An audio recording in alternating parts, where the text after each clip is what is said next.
I never believed in fate, not until the day I bumped into Alex at the department store.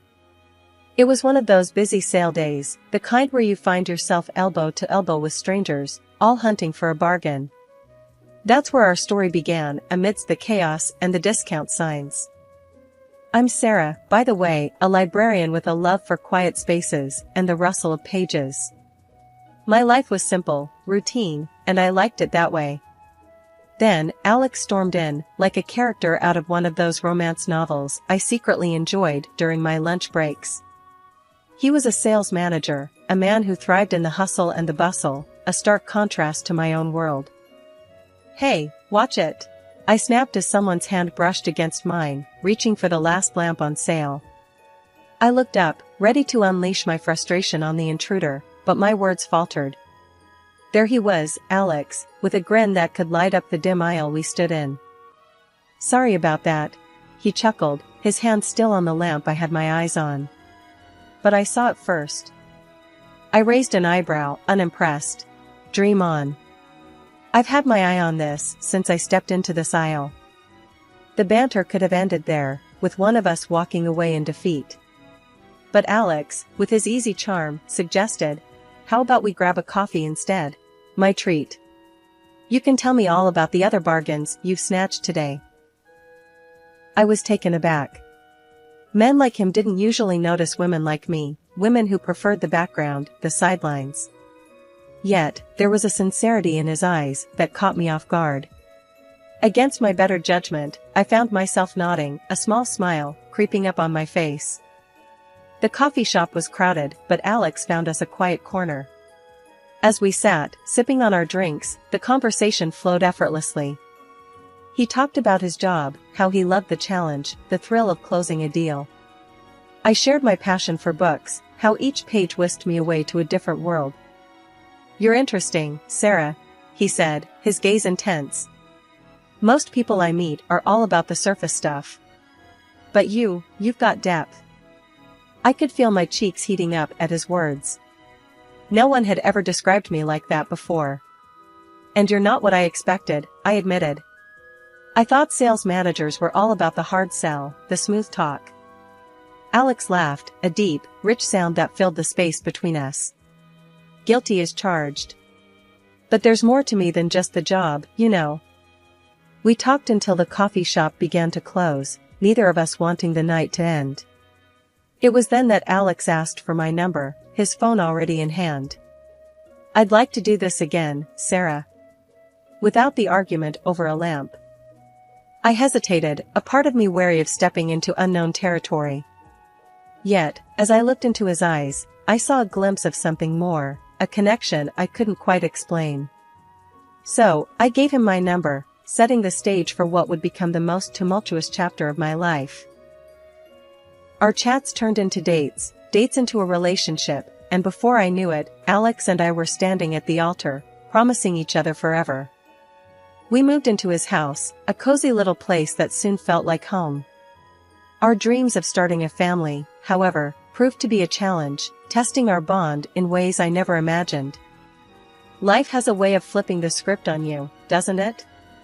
For years, Alex and I chased the dream of having a kid, running the gamut of tests only to be told by doctors to keep the faith. We did, until we didn't. Somewhere down the line, hope turned into acceptance that it would just be the two of us.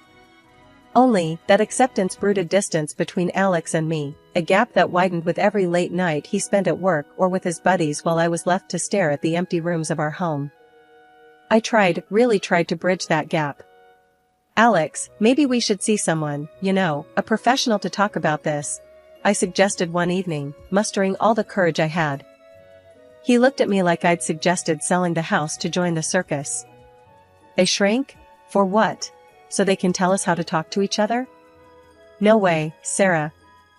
And just like that, the conversation was over before it even began. But life, unpredictable as ever, had another curveball in store. Feeling off one day led me to the hospital, tests, and then the shocker of a lifetime, I was pregnant. The joy of it overwhelmed me, a joy I couldn't wait to share with Alex. His reaction, though, was as cold as ice. "Pregnant? Sarah, you know how old you are, right?" You're an old 39-year-old woman with your sores and problems. This is risky, dangerous even. Maybe we should think about not going through with it." His words hit me like a slap. Not go through with it? Alex, this is our baby, our miracle. But the Alex standing in front of me wasn't the man I married. This version was distant, cold, and calculated. A miracle? Or a mistake? Think about it, Sarah. Pregnancy was anything but easy. My body felt like it was on a roller coaster, and my heart? Well, it was breaking. Alex's visits were few and far between, each one more awkward and strained than the last. Coming home from the hospital only meant returning to a house that felt less and less like a home. "You're not even working, Sarah. I'm out here, busting my ass, and for what? So you can play house?" Alex threw those words at me one night, his frustration boiling over. I bit back the hurt, the anger. "Playing house? Is that what you think I'm doing?" "I'm carrying our child, Alex. Our child." But it was like talking to a wall. A wall that was packing its bags and moving farther away from me with each passing day. Our conversations dwindled to nothing, our interactions mere ghostly encounters. The man I once thought I'd grow old with had become a stranger, passing through the life of me and our soon-to-be child like a ship in the night. When I thought I'd faced the toughest battles, life proved me wrong. Giving birth to Daniel was both a miracle and a storm's beginning. Barely catching my breath from labor, the doctors hit me with news that felt like a punch to the gut. Daniel was sick, they said, he will be disabled, and everything that an ordinary child can do will become inaccessible to him. Hearing that, I felt my world tilt. It was one of those moments where everything slows down, and all you can hear is your heartbeat loud in your ears. But I had to be strong, for Daniel. I was reeling, trying to wrap my head around this new reality, when Alex walked into the hospital room. His face was stone, eyes cold, a harbinger of the storm to come. "Sarah, what's this I hear about Daniel being sick?" His voice was sharp, cutting through the sterile air of the hospital room. I swallowed, trying to find the words. "The doctors, they said he has a serious condition. But we can." "Serious condition?" Alex interrupted, his voice rising. "He is an invalid, a worthless person." "And whose fault is that, huh? You had to push for this, didn't you? At your age?" His words shocked me. "A worthless person?" "Alex, how can you say that? We wanted him, we tried for him." "Wanted?" He laughed, a harsh, bitter sound. "I wanted a healthy child, Sarah. Not a lifetime burden. Do you have any idea how much this is going to cost us? How much he's going to need?" I felt my heart break, piece by piece. "He's your son, Alex. Our son. How can you talk like this?" Alex paced, a caged animal looking for an escape. "No, Sarah. I can't do this. I won't. I want a divorce." The word hung in the air, heavy and final. "A divorce?" I echoed, disbelief and pain mingling in my voice. "Yes. And I want it clean and quick. I'll take the house, you take the kid. That's it." I was speechless, watching the man I thought I knew transform into a stranger. "And what about Daniel?" My voice was barely a whisper. "I want nothing to do with him. You'll have to sign papers saying I gave up all rights. That's my condition." The absurdity of the situation hit me then. This was no longer the man I married, this was someone else entirely. I agreed, not because I wanted to, but because I knew Daniel and I were better off without him. Leaving the house we shared, the life we built, felt like tearing away a part of myself. But as I held Daniel close, I knew it was the start of something new, something ours. Then, the final blow came. Friends told me Alex had moved someone, and almost immediately after I left, a young, pregnant woman. The pieces fell into place, the late nights, the detachment. He'd been living a double life, and now he was starting a new chapter, without a backward glance. Starting over was no walk in the park. With Daniel in my arms and my life in shambles, I found myself on the doorstep of a new beginning. The house we moved into was modest, nothing like the one I'd left behind, but it was ours, and that made it perfect. I was ready to devote my whole life to my special baby. But the day the doctor told me there had been a mistake with Daniel's diagnosis was the day my world shifted on its axis. For years, I'd braced for a life of challenges, of endless doctor visits and sleepless nights. Then, suddenly, we were handed a clean slate. "I'm terribly sorry for the error. Your son is perfectly healthy," he'd said, looking both relieved and embarrassed. I could have been angry, but all I felt was an overwhelming rush of gratitude. Daniel was going to be okay. We were going to be okay. I threw myself into motherhood with a vigor I didn't know I had. Those early years were a blur of milestones, of first words, first steps, and countless firsts that filled our days with joy and our hearts with love. My grandmother's inheritance was a blessing, a safety net that allowed me to focus on Daniel, without the weight of financial worries. When the time came, selling her house felt like closing one chapter and opening another, right here in our new home, where every corner whispered of new beginnings. Returning to work wasn't just a financial decision, it was about reclaiming a piece of myself that had been on pause. The library, with its familiar smell of books and the quiet hum of day-to-day business, welcomed me back like an old friend. "Back to the grind, huh?" Jake, my colleague, had said with a grin on my first day back. He'd been manning the fort while I was away, and his casual chaos was a stark contrast to my need for order. "Yeah, someone's gotta keep you in line," I shot back, slipping into the easy banter that had always made our workspace lively. Adjusting to the rhythm of working life, of juggling schedules and snatching moments with Daniel between shifts, was a challenge, but one I embraced wholeheartedly. Daniel, for his part, thrived in school, his curiosity boundless, his energy infectious. "Mom, did you know sharks never run out of teeth? If they lose one, another grows back," he'd say, bursting through the door with facts and stories that turned our dinner times into adventures. Our life, once shadowed by fear and uncertainty, was now lit by the steady glow of routine and the unexpected joys of daily discoveries. The library, once a quiet sanctuary, became a place of lively learning, not just for me, but for Daniel too, who saw it as a treasure trove of knowledge. "Mom, when I grow up, I'm gonna read every book in here," Daniel declared one afternoon as he helped me reshelve books, his small hands struggling with the weight of a particularly thick volume on dinosaurs. I laughed, ruffling his hair. "That's quite the goal, champ. But if anyone can do it, it's you." The Christmas party at Daniel's school was something straight out of a holiday card, twinkling lights, children's laughter echoing off the walls, and the air filled with the scent of pine and gingerbread. I was there, mingling with other parents, sipping on too sweet punch, and keeping an eye out for Daniel, who was a blur of energy and excitement among his peers. Suddenly, Daniel appeared by my side, his eyes sparkling with anticipation. "Mom, you've gotta meet Tommy, my best friend." His excitement was infectious, and I let him tug me through the crowd towards a boy who was looking equally eager. As we approached Tommy and his parents, my heart skipped a beat, then sank like a stone. There stood Alex, my ex-husband, with that woman, his new wife, the one he had left us for. The shock on his face mirrored mine, but any semblance of a civil reunion evaporated with his next actions. Alex's protective hand clamped down on Tommy's shoulder, pulling him back as if drawing a line in the sand.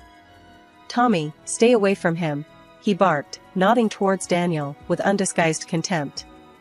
"I don't want you mixing with that boy. He's not right." The words were a slap, a brutal reminder of the man Alex had become. "Excuse me?" I managed, my voice sharp with disbelief and rising anger. "What did you just say about our son?"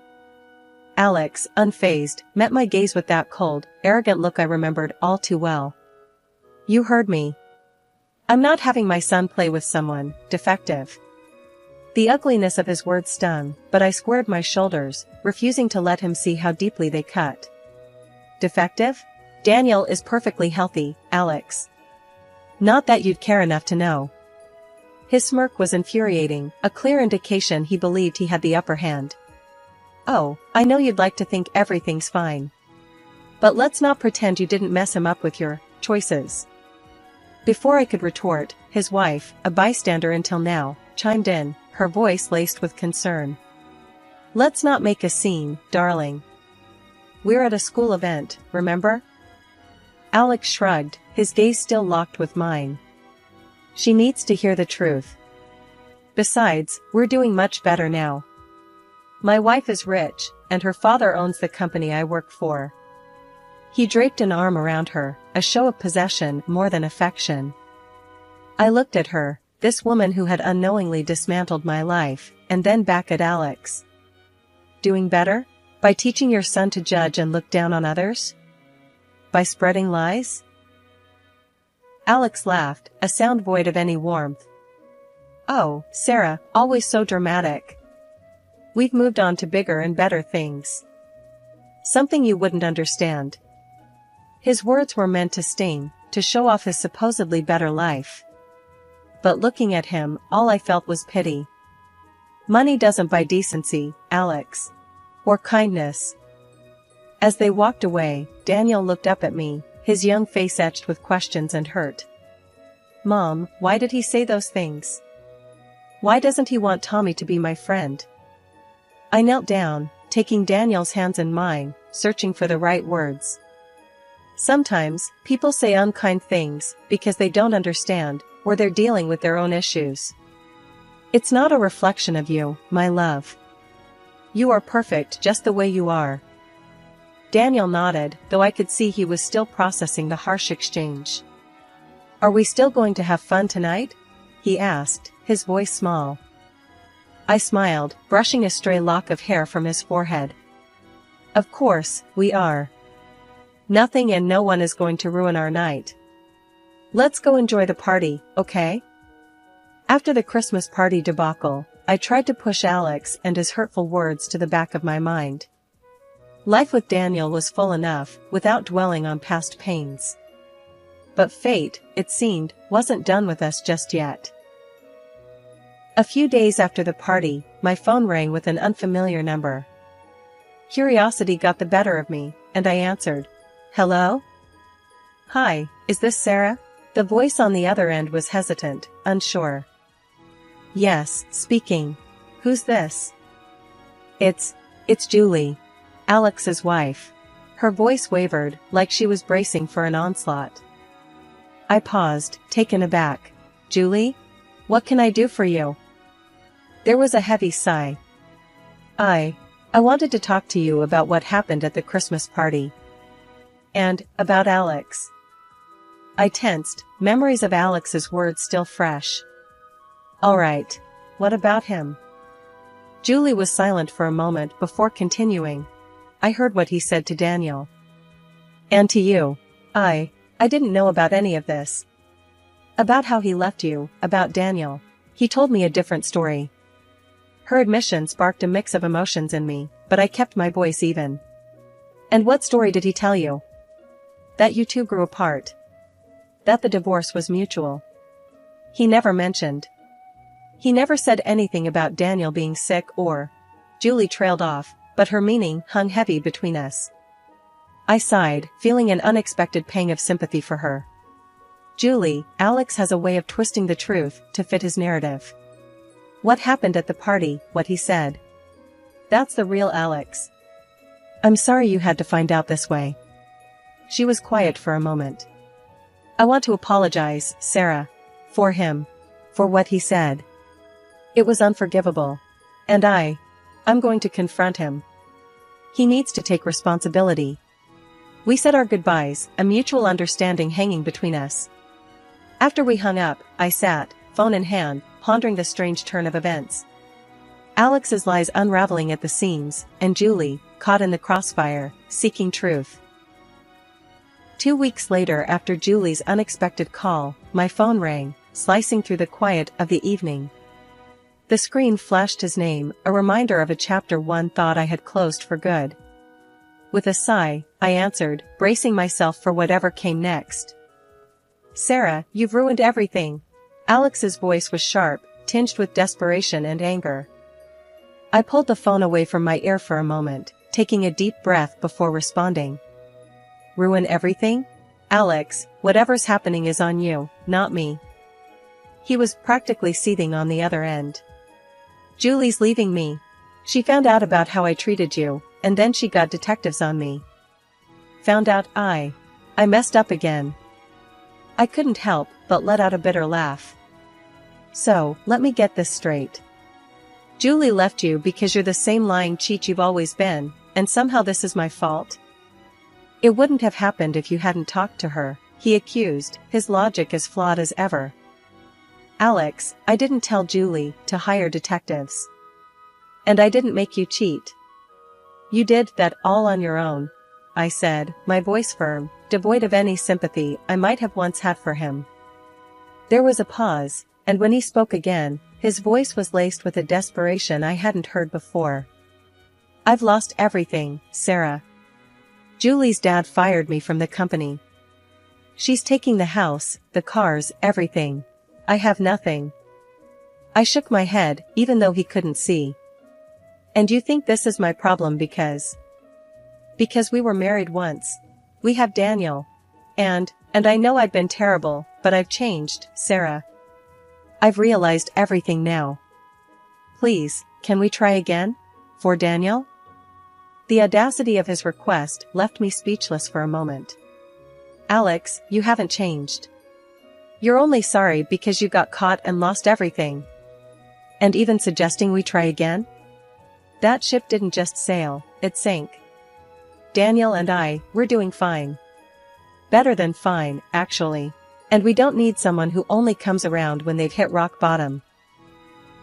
But I have nowhere else to go, he pleaded, his voice breaking. That's not my problem, Alex. You made your bed, and now you have to lie in it.